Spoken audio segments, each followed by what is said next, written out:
झारखंड में चल रहे स्वास्थ्य सुरक्षा सप्ताह का असर दिखने लगा है। कोरोना की दूसरी लहर में पहली बार रविवार का दिन कुछ राहत देने वाला रहा, जहां कुल संक्रमितों के साथ मरने वालों की संख्या में भी कमी आई है। रविवार को 97 मरीजों को अपनी जान गंवानी पड़ी। यहां 15 दिनों के बाद 100 से कम संख्या में कोरोना मरीजों की मौत हुई है। पिछले 24 घंटे में राज्य में 4169 संक्रमित पाए गए, जबकि 6461 मरीज स्वस्थ हुए हैं। वहीं रांची में तीसरे दिन 1000 से कम संक्रमित मिले। यहां रविवार को 779 नए संक्रमित मिले, जबकि यहां 1103 मरीज स्वस्थ भी हुए। रविवार को राज्य में 97 कोरोना मरीजों की मौत इलाज के दौरान हो गई। इनमें रांची के 43, पूर्वी सिंहभूम में 11, धनबाद में 6, बोकारो 5, देवघर, हजारीबाग, रामगढ़, कोडरमा में 4, गिरिडीह में 3, पलामू में 2, दुमका, गोड्डा, गुमला, जामताड़ा, खूंटी, लातेहार, साहिबगंज, सरायकेला, सिमडेगा, पश्चिमी सिंहभूम और लोहरदगा में एक मरीज की मौत इलाज के क्रम में हुई है। 3 जिले चतरा, गढ़वा और पाकुड़ में कोई मौत नहीं हुई। इसके साथ ही सूबे में कोरोना से मरने वालों की संख्या 3853 पहुंच गई है। वहीं सूबे में एक्टिव मरीजों की संख्या अब 58,806 पहुंच गई है। नए मिले संक्रमितों में सबसे ज्यादा रांची में 779, जबकि पूर्वी सिंहभूम में 562 संक्रमित मिले। वहीं बोकारो 192, चतरा 37, देवघर 280, धनबाद 65, दुमका 54, पूर्वी सिंहभूम 562, गढ़वा 96, गिरिडीह 136, गोड्डा 64, गुमला 88, हजारीबाग 247, जामताड़ा 125, खूंटी 224, कोडरमा 260, लातेहार 129, लोहरदगा 73, पाकुड़ 6, पलामू 111, रामगढ़ 204, साहिबगंज 56, सरायकेला 55, सिमडेगा 86 और पश्चिम सिंहभूम 240 मरीज मिले हैं। 17 जिलों बोकारो, चतरा, धनबाद, दुमका, पूर्वी सिंहभूम, गिरिडीह, गुमला, हजारीबाग, जामताड़ा, कोडरमा, लोहरदगा, पाकुड़, पलामू, रांची, सरायकेला, सिमडेगा, पश्चिमी सिंहभूम में संक्रमित से ज्यादा मरीज स्वस्थ होकर घर लौटे।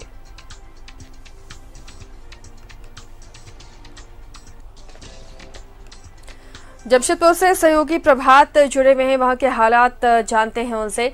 प्रभात, कल का दिन थोड़ा राहत वाला रहा, ये हम कह सकते हैं। जमशेदपुर में भी संक्रमितों से ज्यादा स्वस्थ होने वाले मरीजों का आंकड़ा रहा है, तो क्या माने ये जो मिनी लॉकडाउन है इसका असर अब नजर आ रहा है और धीरे धीरे हम कोरोना की चेन को तोड़ने में कामयाब हो रहे हैं?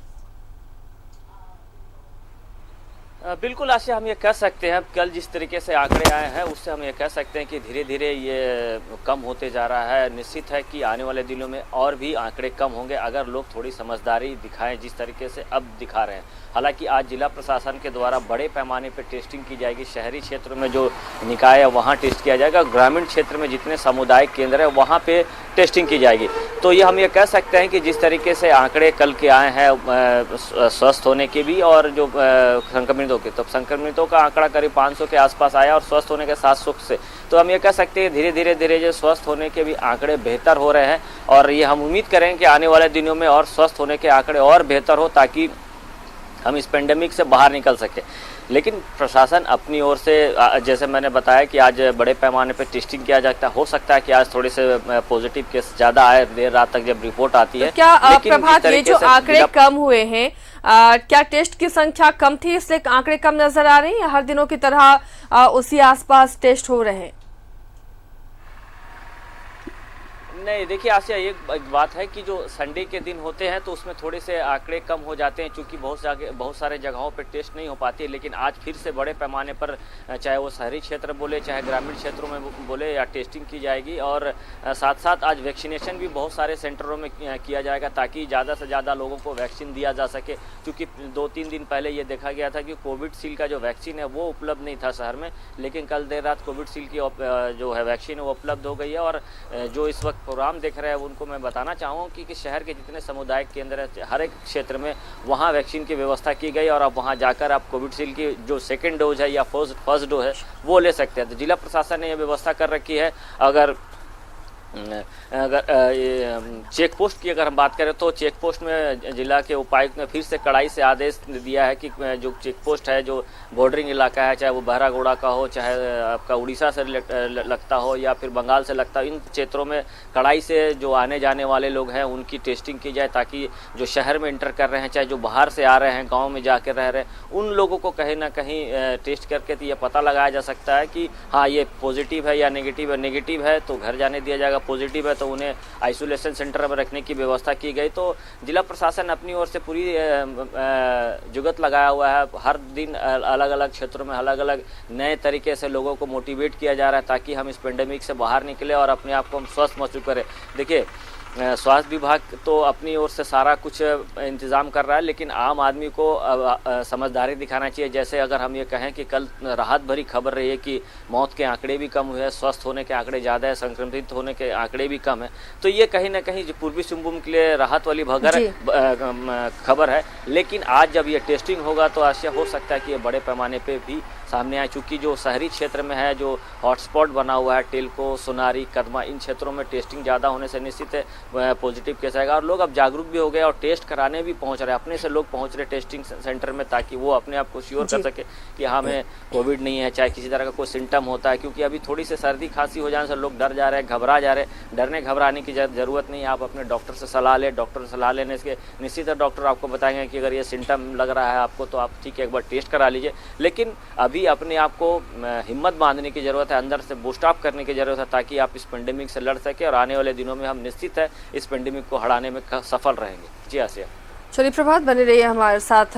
दिलीप भी जुड़े हुए हैं धनबाद से। दिलीप का रुख करते हैं। दिलीप, आंकड़े थोड़े कम हुए हैं। कल के जो पूरे राज्य भर से संक्रमितों की संख्या है वो राहत देने वाली हम कह सकते हैं। और क्या ये जो आंकड़े हैं अब ये माना जाए संक्रमण की रफ्तार कम हुई है या फिर टेस्टिंग कम हुई है, क्या मान रहे हैं आप? धनबाद में फिलहाल स्थिति क्या दिख रही है?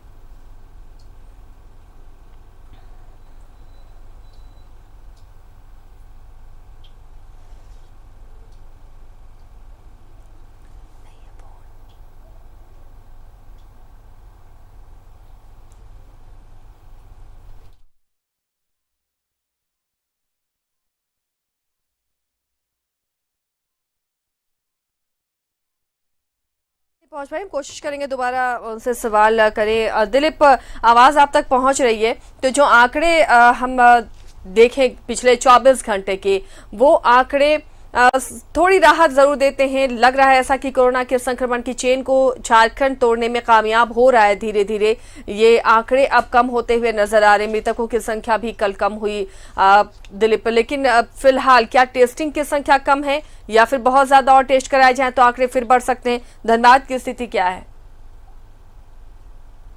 देखिए, धनबाद की स्थिति कह सकते कि थोड़ी बहुत अच्छी है। जो नए आंकड़े आए हैं 65 कोरोना मरीज ही पॉजिटिव मिले हैं, लेकिन जो आंकड़े हैं उसका इजाफा हो सकता है क्योंकि जब कोरोना जांच रिपोर्ट आगे बढ़ेगा तब, क्योंकि कई ऐसे लोग हैं जिनको आज तक रिपोर्ट का इंतजार है। क्योंकि जो कोरोना जांच करते हैं वो स्टाफ 4 स्टाफ कोरोना पॉजिटिव है, 2 स्टाफ के भरोसे कोरोना जांच चल रहा था। ऐसे में जांच की संख्या लगातार लोग आ रहे हैं लेकिन उसका रिपोर्ट पब्लिश नहीं हो रहा है। यही वजह है कि आंकड़ों में थोड़ी सी कमी आई है। लेकिन राहत देने वाली बात यह है कि 125 से ज़्यादा लोग कोरोना संक्रमण को मात दे करके वो अपने घर को गए हैं।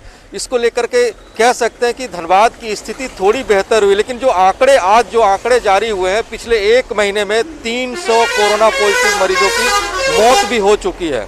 तो ऐसे नहीं कह सकते कि आंकड़े अब बहुत अच्छे हैं। बहुत अच्छे आंकड़ों के लिए लोगों को जागरूक होना पड़ेगा, जिला प्रशासन को और तत्परता दिखानी पड़ेगी और जिला प्रशासन तत्परता दिखा भी रही है। क्योंकि आज से स्पेशल ड्राइव चलेगा। अगर कोई मरीज बेड के लिए पीएम सरकारी अस्पताल एनएमसीएच पहुंचते हैं, कैथलॉग पहुंचते हैं या पीजी ब्लॉक पहुंचते हैं तो मजिस्ट्रेट की नियुक्ति की गई है। वो वहाँ पे 24 घंटे तैनात रहेंगे और आने वाले मरीजों की देखभाल करेंगे और उनके लिए बेहतर सुविधा मुहैया कराएंगे ताकि कोई भी मरीज बिना बेड के वापस ना जा पाए, कोई भी मरीज इलाज के अभाव में कोरोना संक्रमण की मौत ना हो पाए। तो ऐसे तमाम व्यवस्थाएं यहाँ पे की गई हैं। आंकड़े थोड़े से राहत देने वाले हैं लेकिन ये बहुत अच्छे नहीं कहे जा सकते हैं। जी आसिया। आंकड़े बहुत ज़्यादा अच्छे नहीं कहे जा सकते हैं। धनबाद में भी रफ्तार में थोड़ी कमी दिखी है, लेकिन अगर टेस्ट की संख्या हम बढ़ाते हैं तो हो सकता है ये आंकड़े और बढ़ते हुए नजर आए। क्या ऐसा लगता है दिलीप कि अब पूर्ण लॉकडाउन भी लगाया जा सकता है? क्योंकि लगातार विशेषज्ञ ये कह रहे हैं कि तीसरा लहर भी आएगा और वो भी खतरनाक होगा। उससे पहले वैक्सीनेशन की जरूरत है। कई ऐसे सवाल हैं धनबाद, क्या उस पर प्रशासन खरा उतर पा रहा है? क्या वैक्सीनेशन की रफ्तार में इजाफा नजर आ रहा है ताकि हम तीसरे वेव के लिए कम से कम तैयार हो सके? देखिए, तीसरे वेव के लिए तैयार हो सके इसको लेकर के बहुत सारी सुविधाओं का यहाँ पे अभाव है। अस्पताल है यहाँ पे, लेकिन अस्पताल में समुचित बेड की व्यवस्था नहीं है, ऑक्सीजन बेड की व्यवस्था नहीं है, आइसोलेशन जो लोग होते हैं या फिर जिन्हें ऑक्सीजन की ज़रूरत होती है उनके सामने परेशानी होती है क्योंकि वो गंभीर अवस्था में पहुंचते हैं अस्पताल। तो तीसरे वेव अगर आता है और बहुत भयानक रूप लेता है, तो आज क्योंकि मरीजों की संख्या जो है, संक्रमित मरीजों की संख्या उसमें ज़्यादा इजाफा नहीं है, आंकड़े बहुत कम आ रहे हैं। अगर तीसरे वेव में आंकड़े बढ़ते हैं तो उस परिस्थिति में कैसे निपटेंगे, ये सवाल बहुत बड़ा सवाल है। इसको लेकर कभी तक कोई बड़ी पहल नहीं की जा रही क्योंकि जो बेड की संख्या है वो धीरे धीरे बढ़ाए जा रहे हैं। सदर अस्पताल में 100 बेड बढ़ाए गए, अब NMCH में 100 बेड बढ़ाए जा रहे हैं, लेकिन 100 बेड बढ़ाने 200 बेड बढ़ाने से नहीं होगा क्योंकि जब तीसरे वेव आएंगे तो हो सकता है अचानक से मरीजों की संख्या की तादाद में लगातार बढ़ोतरी हो, हजारों मरीजों आ जाए, क्योंकि दूसरी लहर में अभी तक 300 मरीजों की मौत हो गई है। तो ये आंकड़ा चौंकाने वाले है। 300 मरीजों का मौत होना अपने आप में एक बड़ा सवाल खड़ा करता है स्वास्थ्य विभाग के ऊपर और जिला प्रशासन के ऊपर कि आखिर किस तरह से कोरोना से लड़ने को लेकर के व्यवस्था की गई है। लेकिन जहाँ तक वैक्सीनेशन की बात है तो वो तत्परता से चल रहा है। आज 25 से ज़्यादा केंद्र बनाए गए हैं जहाँ पे वैक्सीनेशन का कार्य चल रहा है और लोग उत्सुकता से ही पहुंच रहे हैं वहाँ पे। और कोरोना से लड़ने को लेकर के, कोरोना को मात देने को लेकर के वैक्सीनेशन बहुत ज़रूरी है। लोगों के अंदर वैक्सीनेशन को लेकर के जागरूकता है, वो केंद्र पे पहुंच रहे हैं, वैक्सीनेशन करा रहे हैं। लेकिन सवाल वैक्सीनेशन का नहीं है, सवाल ये है कि जो कोरोना संक्रमित हो रहे हैं उनको कैसे रोका जाए, उनको अस्पताल में कैसे सुविधा मिले, इस पे चर्चा अभी होना बाकी है। जी चलिए, अंजनी भी हमारे साथ जुड़े हुए हैं, अंजनी का रुख करते हैं। अंजनी, आंकड़ों पर गौर करिए, आंकड़े थोड़े कम होते हुए नजर आ रहे हैं इस मिनी लॉकडाउन के बाद, लेकिन जिस तरह से जेएमएम ने संकेत दिए हैं, जेएमएम के महासचिव सुप्रिया भट्टाचार्य ने भी कहा था कि तैयार रहे झारखंड की जनता, संपूर्ण लॉकडाउन के लिए भी हालात नहीं सुधरे। तो क्या माना जाए कि अब जो आंकड़े में गिरावट नजर आ रही है, आने वाले दिनों में इस मिनी लॉकडाउन के बाद क्या संपूर्ण लॉकडाउन की तरफ झारखंड बढ़ सकता है? देखिए, एक लंबे समय के बाद जो है आसिया, कल जो रिपोर्ट आई है वो कहीं ना कहीं थोड़ी राहत जरूर देती है और सुकून देता है। और ये इसके बाद की तस्वीर क्या बनती है वो महत्वपूर्ण होता है कि आने वाले समय में आज कितना टेस्ट होगा, कल कितना टेस्ट होगा, तो ये अभी तुरंत कुछ भी कह पाना जल्दबाजी होगी। हमें लगता है कि अभी जिस तरह से जो कड़ाई बरती गई है इसे अभी 13 तारीख तक तो जारी रहेगा ही, लेकिन अच्छे भविष्य के लिए और कोरोना मुक्त बनाने के लिए सरकार को आगे भी कड़े कदम उठाने पड़ सकते हैं। तो उससे परहेज नहीं करना चाहिए, क्योंकि एक दिन के आंकड़े से हम आने वाले समय की तस्वीर को नहीं बता सकते हैं। सही कहा, लेकिन जरूर है कि पहले की तुलना में आंकड़े कम हुए हैं। मौत का जो आंकड़ा है आसिया, वो कम नहीं हो रहा है। भले कल डेथ 97 हुए हैं और रांची में जिस तरह का है सबसे ज़्यादा मौत रांची में है, लेकिन जो कोरोना पॉजिटिव मरीजों की संख्या की बात करेंगे तो रांची और पूर्वी सिंहभूम में पहले की तुलना में काफ़ी कम जरूर हुए हैं, लेकिन जो संक्रमण है वो खतरा कम नहीं है। तो हमें देखिए अभी लगभग 61,000 जो है कोरोना पॉजिटिव जो है वो झारखंड में अभी भी इलाजरत है। और कल की अच्छी बात यही थी कि जो ठीक होने वालों की जो संख्या है वो अधिक थी। और हमें लगता है कि राज्य के 12 से 13 जिले ऐसे हैं जिसमें कि ठीक होने वालों का जो संख्या है वो पहले की तुलना में बढ़ी है। सुकून जरूर है, अच्छी खबर है। सभी लोग यही चाहते हैं कि जल्दी से जल्दी तमाम चीज़ें बंद हो जाएं, कोरोना मुक्त हो जाएं।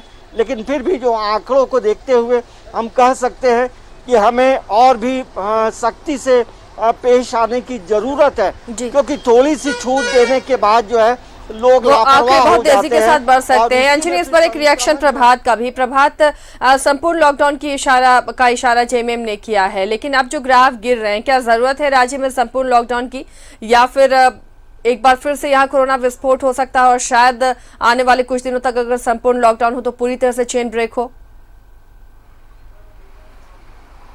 बिल्कुल आशा, देखिए जो जेएमएम के जो महासचिव है सुप्रिया भट्टाचार्य जी ने बहुत अच्छी बात कही, क्योंकि देखिए अभी कल के आंकड़े के हिसाब से हम ये कह सकते हैं कि थोड़ी स्थिति बढ़िया है। अगर आने वाले दिनों के लिए हमें और बेहतर करना है तो निश्चित है लॉकडाउन पूर्णतः लगाने की ज़रूरत है, ताकि ये जो चैन है पूरी तरह से हम तोड़ सके और आने वाले अगर जून के महीने में हम नॉर्मल वे पे जिंदगी जिए जिस तरीके से पहले नॉर्मल वे पे रहते थे, लेकिन लॉकडाउन लगाना इसलिए ज़रूरी है कि जब जो लॉकडाउन लग जाएगा, क्योंकि धीरे धीरे आंकड़े, जैसे अभी अंजनी ने बताया कि बहुत सारे जिले के आंकड़े बहुत अच्छे आ रहे हैं, मौत के आंकड़े भी कम हो रहे हैं, लेकिन अगर लॉकडाउन लगा दिया जाता है तो निश्चित है कि आने वाले दिनों में और ये आंकड़े बेहतर हो जाएंगे और जो चैन को हम लोग कह रहे हैं वो चैन को तोड़ पाएंगे, क्योंकि अब तो शहरी क्षेत्र से के साथ साथ ग्रामीण क्षेत्रों में भी इसका फैलाव होने लगा। ये कहीं ना कहीं थोड़ी चिंता का विषय है। 2020 के दरमियान देखा गया था कि ग्रामीण ने बहुत अच्छी समझदारी दिखाए थे। गांव के जो गेट है, जो पगडंडिया है, वहां बैरिकेडिंग कर दी जाती थी, चाहे कोई भी हो, बाहर की व्यक्ति को प्रवेश नहीं है। लेकिन अभी वो स्थिति नजर नहीं आ रही, कहीं ना कहीं ये थोड़ी सी लापरवाही लोग बरत रही है, जिसके कारण से अब ग्रामीण क्षेत्र में भी पॉजिटिव केस सामने आ रहे हैं। तो इसलिए ये बहुत ज़रूरी हो जाता है आसिया, अगर आने वाले दिनों में सरकार थोड़े से कड़े फैसले लेकर 10 दिनों का अगर लॉकडाउन लगाता है तो निश्चित हम ये कह सकते हैं कि ये चैन को हम पूरी तरह तोड़ने में कामयाब होंगे। और इस 10 दिनों में तो सरकार के आने पास, वाले दिनों में जो आंकड़े तो रहेंगे प्रभात, वो ये तय करेंगे कि क्या संपूर्ण लॉकडाउन की जरूरत है राज्य में या नहीं। लेकिन एक चीज आपने सही की, सख्ती वहां बरतनी होगी जो बाहर से लोग आ रहे हैं, वहां पर बिना टेस्ट के कोशिश होनी चाहिए कि कोई भी फिर शहर में प्रवेश ना करे बिना टेस्टिंग के, बिना कोविड टेस्ट के। आंकड़े जो अभी फिलहाल नजर आ रहे हैं थोड़ी राहत जरूर ये दे रहे हैं, लेकिन क्या लगता है कि ये आंकड़े वाकई राहत देने वाले हैं या फिर टेस्टिंग कम हुई है, या जरूरत है कि एक बार फिर से मास टेस्ट ड्राइव चलाने की ताकि जितने भी पॉजिटिव केसेस हैं वो ज्यादा से ज्यादा सामने आ सके? निश्चित तौर पर आसिया, देखिए आप जितनी भी टेस्ट करेंगी आपकी तस्वीरें उतनी ही साफ नजर आएंगी। मैं इस बात का वकालत हमेशा करता रहा। मैं पिछले बार भी जब कोरोना पे हम लोग लाइव करते थे तो मैं हर बार इस बात को कहता था कि टेस्टिंग का दर और दायरा दोनों को बढ़ाने की जरूरत है, और यही काम आएगा क्योंकि इससे ही डेटा उपलब्ध होंगे और तस्वीरें साफ होंगी कि संक्रमण जो है उसका दायरा कहाँ तक फैला है, गांव तक है, शहर तक है, मोहल्ले तक है, किस मोहल्ले में ज्यादा है, कहाँ पर नहीं है। तो ये तस्वीरें तभी साफ होंगी जब हम जांच का दायरा बढ़ाएंगे। हालांकि अगर हम डेटा की बात करें, देवघर में तो अभी भी 280 मरीज संक्रमित पाए गए हैं और कल 4 मौत की पुष्टि हुई है कोरोना से। तो मौत की जो संख्या है उसमें निश्चित तौर पर कमी आई है। ये एक सुखद समाचार है, क्योंकि देखिए सुविधाएं अब बढ़ गई हैं, काफी सुविधाएं बढ़ी हैं, ऑक्सीजन की आपूर्ति काफी हो गई। ऑक्सीजन के साथ साथ सिलेंडर की कमी थी, उसके ऊपर भी उसको भी पार लिया गया। इसके अलावा मास्क और उसमें जो नोजल लगते हैं वो भी रेगुलेटर वगैरह आ गए। तो इन सारी तमाम चीजें थी, उस पर काफी हद तक पार लिया गया है। उसमें सदर अस्पताल में ऑक्सीजन बैंक भी रेड क्रॉस सोसाइटी ने खोल दिया है। इसके अलावा कई समाज सेवी ऐसे हैं जो कि ऑक्सीजन की मुहैया करा रहे हैं, मेडिकल किट यानी मनीष ये कहा जाए कि सबके प्रयास से, मिले जुले प्रयास से तस्वीरें इसलिए सुखद आ रही है कि बहुत कोशिशें, बहुत जल्दी ये कोशिशें हुई हैं। दूसरे राज्यों में अभी भी स्थिति बहुत खराब है, तो झारखंड इससे जल्द ही उबर गया, ये हम कह सकते हैं। देखिए निश्चित तौर पे हम उबर रहे हैं, उबर नहीं गई है, हम उबरने की ओर जरूर है, लेकिन साथ ही साथ हमें इस बात के लिए खुश नहीं होना पड़ेगा। जरूरत इस बात की कि आज भी ऐसे लोग हैं जो संक्रमित होने पर इसकी चर्चा कहीं बताते नहीं है, शेयर नहीं करते हैं आसपास के लोगों को, यानी वो बताते नहीं है और चुपके से निकल जाते हैं किसी न किसी काम के बहाने।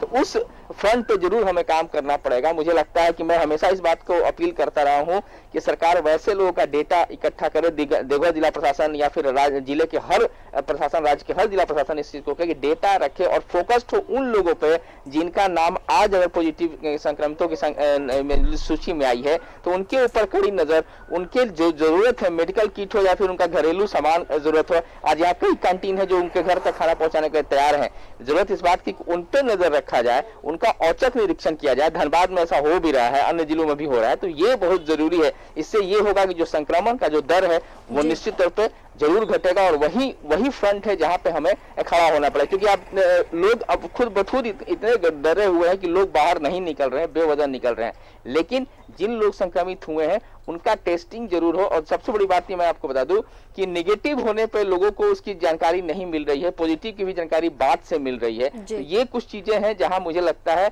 कि जहां जांच का जो तरीका है, जांच का जो दर है, दायरा है, उस पर हम फोकस करें और जो संक्रमित हो गए हैं उन पे पूरी तरह से औचक निरीक्षण जिसे हम कहते हैं, एक टीम निकले हर मोहल्ले में, आपके पास सूची होगा, आप सूची से एक बार अटेंडेंस की तरह बना लीजिए कि वो अपने घर में है कि नहीं है। देखिए 3 से 4 दिन के अंदर आपका रिजल्ट कितना पॉजिटिव आएगा और अचानक से संक्रमण का जो दायरा है वो कम हो जाएगा। बिल्कुल सही कहा मनीष आपने। दिलीप, जो मनीष बता रहे हैं कि टेस्ट की रफ्तार बढ़ानी होगी, इसका दायरा बढ़ाना होगा। वाकई से सभी सहमत हैं, तभी एक साथ पॉजिटिव सामने आएंगे और उनका ट्रीटमेंट होगा और ये चेन टूटेगी। इसके अलावा जो होम आइसोलेशन में है वो कितना खुद को आइसोलेट रख रहे हैं, ये भी बड़ी बात है। धनबाद में भी क्या इसी तरह के हालात हैं? क्या जो होम आइसोलेशन में है उन्हें जरूरत के लिए बाहर निकलना पड़ता है? जो सरकार की तरफ से हेल्पलाइन नंबर जारी किए गए हैं, मेडिकल सुविधाएं ऑनलाइन दी जा रही हैं, ये तक कहा गया कि उनके घरों तक किट पहुंचेगा, जो जरूरी दवाएं हैं, जो सामान है, क्या ये चीजें धनबाद में होती हुई नजर आ रही हैं दिलीप?